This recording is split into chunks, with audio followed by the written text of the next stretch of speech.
All right, good people, here's our last video for this accumulation model. We are given a graph of g of x, and it is shown for x values between -5 and 12, 4 line segments, and a semicircle. Capital G of x is the antiderivative g of x, and it is continuous on the same interval. So, given that g of 2 is 0, can we find these two values? And the answer is yes. We're going to use that accumulation model, the one that says if I'm looking for a value that ends over here at 12, then we're going to take the initial value, which according to this starts at 2, and we're going to add on the integral from 2 to 12 of little g of x, which is the rate of change of capital G of x that we're looking for. And so if I can figure that out, that'd be great. Awesome. I do know g of 2. G of 2 is 0, so this right away is 0. So whatever I get from this integral, that's the answer for g of 12. So g of 12, let's see. Well, that would be this shaded region, and that would be this shaded region, and that would be this shaded region. Okie dokie. Well, let's see. I know that this shaded region would be, it's half of a circle, so it's half pi r squared. What is the radius of the circle? You can either measure it this way, or you can measure it this way, or you can measure it this way. Either way, it's 2. So this part is going to equal 2 pi, because 2 squared is 4, half of 4 is 2 pi.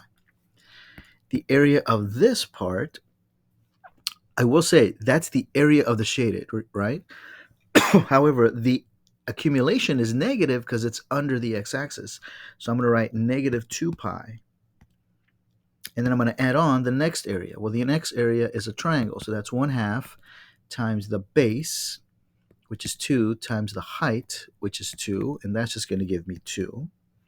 Minus this accumulation, which is a rectangle. And it's a rectangle whose width is 1, 2, 3, 4. And whose height is 2, but because it's negative, I'm going to subtract it as -8. And so my final answer would be, let's see, this is -6, so it'd be -2 pi minus 6. That's how much g of 12 equals. And we're done. Can we do it with letter B? Surely we can. G of -3 is equal to 5. Find g of -5 and g of 4. Well, let's find one, not both. This time we'll find g of 4.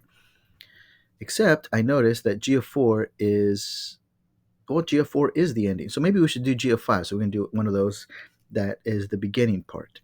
So if we're looking for g of -5, then we're going to start at the end value, the final amount, minus how much it changed from -5 to -3 of little g of x.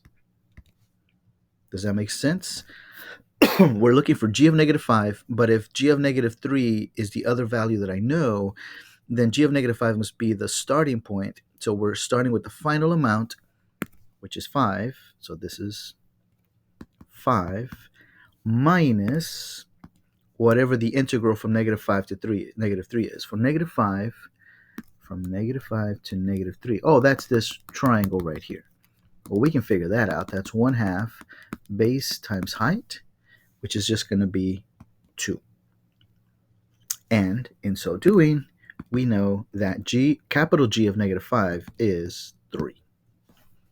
That wasn't so bad.